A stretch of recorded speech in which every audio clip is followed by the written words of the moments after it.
The design office at Forrester Creations is unusually quiet, the kind of quiet that only settles in when the building has emptied and the echoes of the days.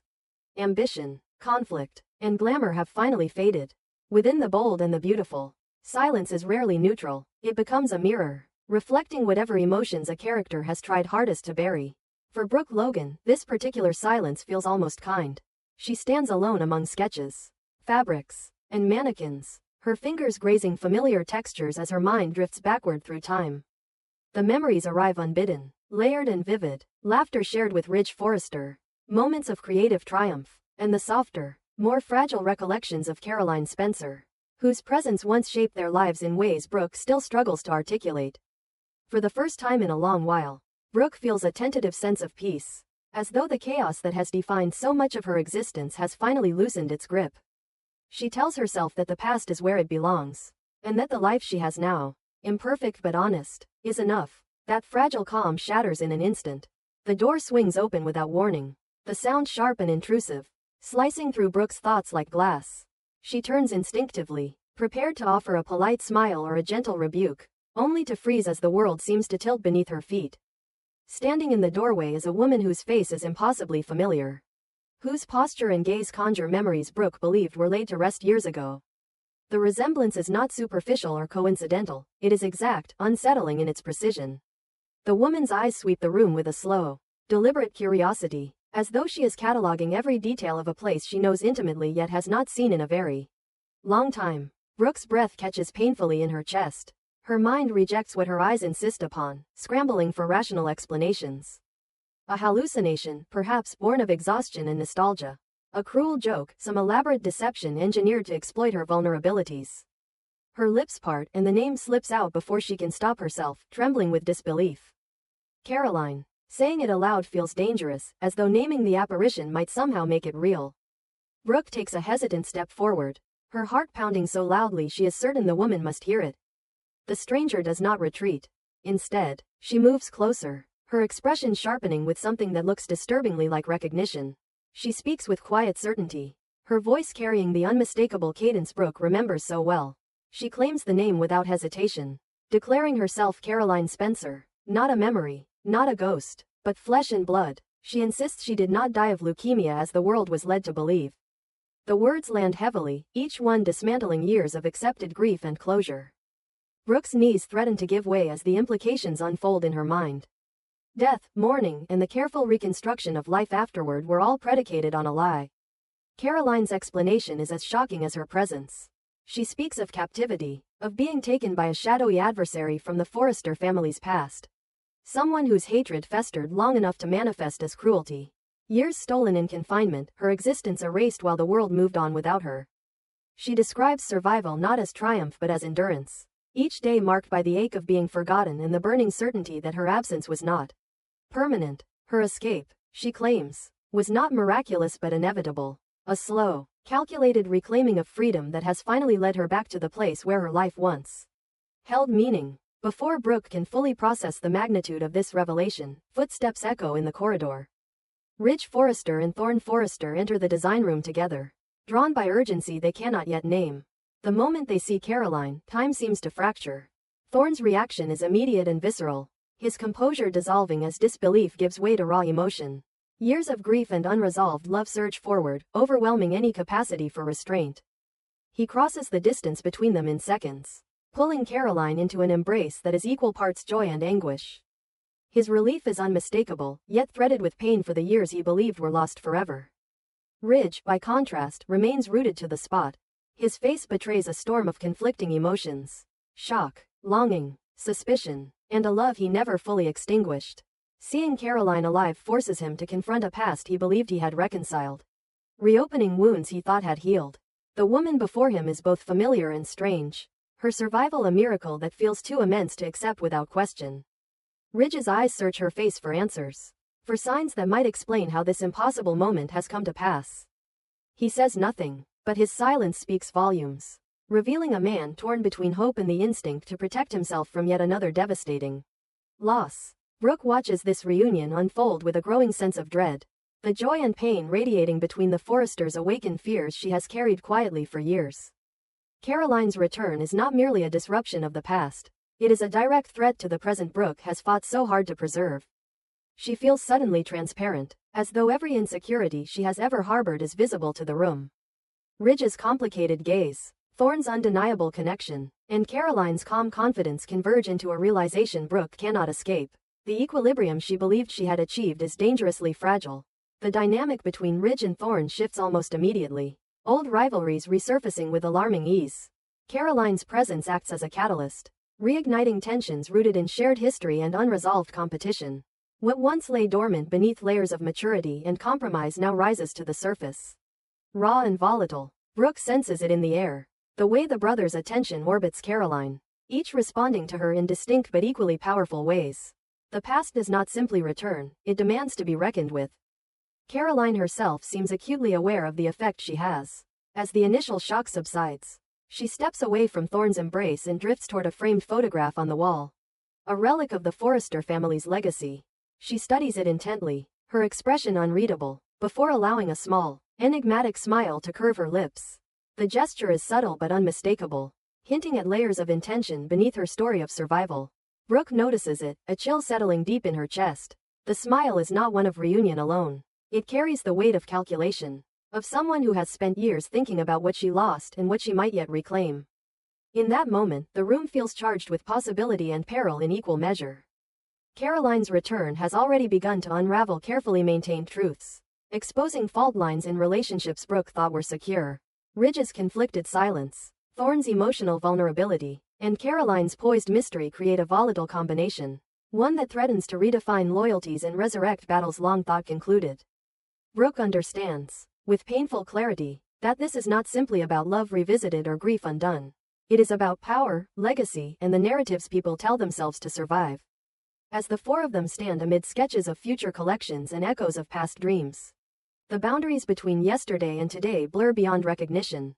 Caroline's reappearance does not offer closure. It opens a door to consequences no one is prepared to face. Brooke feels the weight of history pressing down on her, the sense that fate has circled back with deliberate intent. Whatever Caroline's true motives may be, her return ensures that nothing will remain as it was. The past has not come back to haunt them quietly. It has returned to reclaim its place. And the reckoning promises to be as beautiful as it is devastating. The room does not return to normal after Caroline's return. It cannot. The air inside the design office feels permanently altered, as if the walls themselves have absorbed the shock and now refuse to let it dissipate.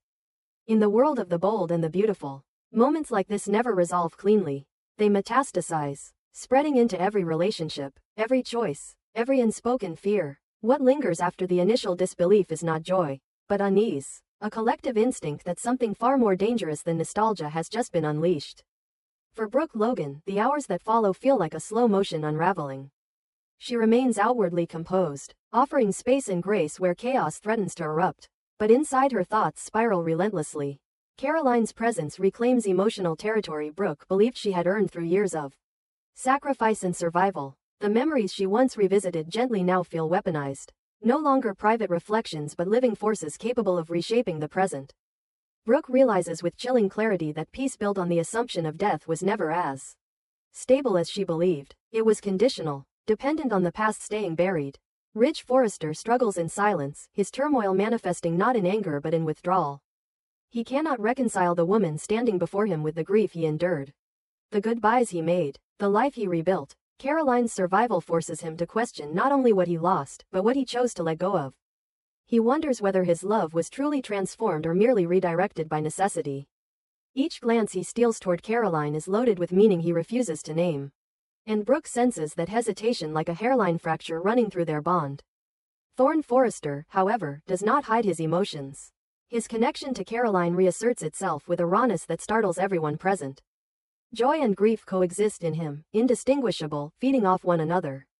He oscillates between gratitude for her survival and anger over the years stolen from them both. Thorne's openness reignites the long-dormant rivalry between the brothers, not through open confrontation, but through something far more corrosive: comparison. Each brother sees reflected in Caroline's gaze a version of himself he once was, or still hopes to be. Caroline navigates this emotional minefield with unsettling composure.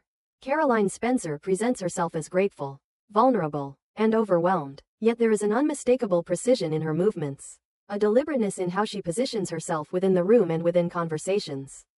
She listens more than she speaks, allowing others to project their emotions onto her, gathering information with quiet efficiency. The years of captivity she described seem to have taught her patience rather than fragility. And Brooke cannot shake the feeling that Caroline is far more aware of her impact than she lets on.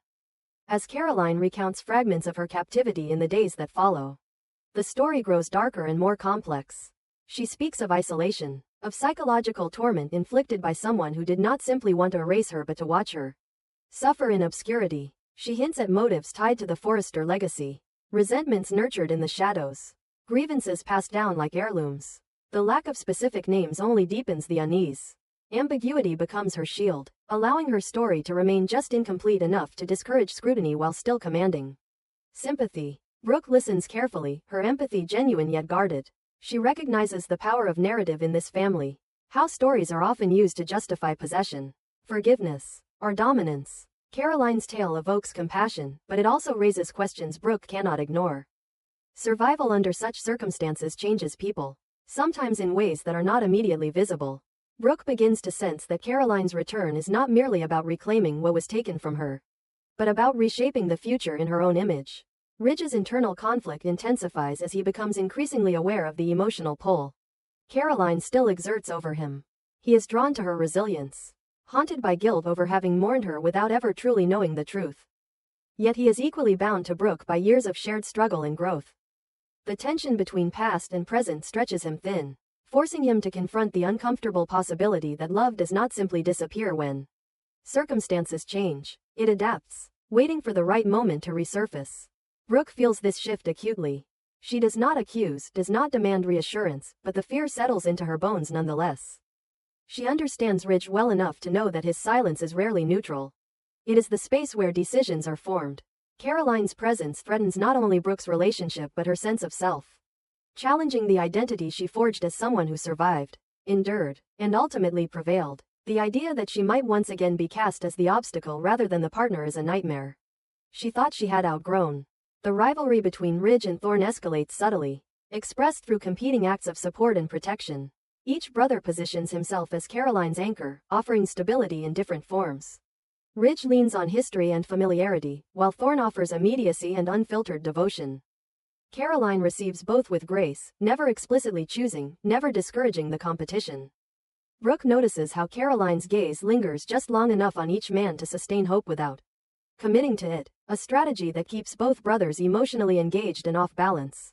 As tensions rise, the Forrester family begins to fracture along predictable fault lines.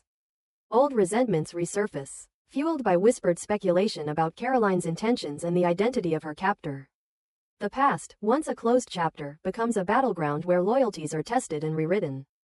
Brooke senses that Caroline's return is forcing everyone to choose which version of history they believe, and which future they are willing to fight for. Late one evening, Brooke finds herself alone again in the design office, staring at the same sketches that once brought her comfort. This time, the room feels foreign, charged with unresolved energy. She realizes that Caroline's return has shifted the power dynamics not just romantically, but creatively and socially within Forrester Creations. Legacy, once assumed, is now contested. Brooke understands that survival in this environment has always required more than love. It demands vigilance. Caroline, elsewhere in the building, stands before another photograph of the Forrester family, her expression unreadable. The faint smile that curves her lips is not one of triumph but of calculation. She has returned not merely to exist, but to matter, to reclaim agency in a world that moved on without her. Whether her motives are driven by justice, revenge, or something far more complex remains unclear. What is certain is that her presence has already begun to reshape the emotional landscape, bending relationships toward a reckoning none of them can avoid. As the days unfold, it becomes increasingly evident that Caroline's survival is not the end of a tragedy, but the beginning of a new one. Brooke senses it, Ridge feels it, and Thorne embraces it without fully understanding the cost. The past has not come back seeking forgiveness, it has returned demanding recognition. And in the unforgiving world of the bold and the beautiful, recognition is often the most dangerous gift of all.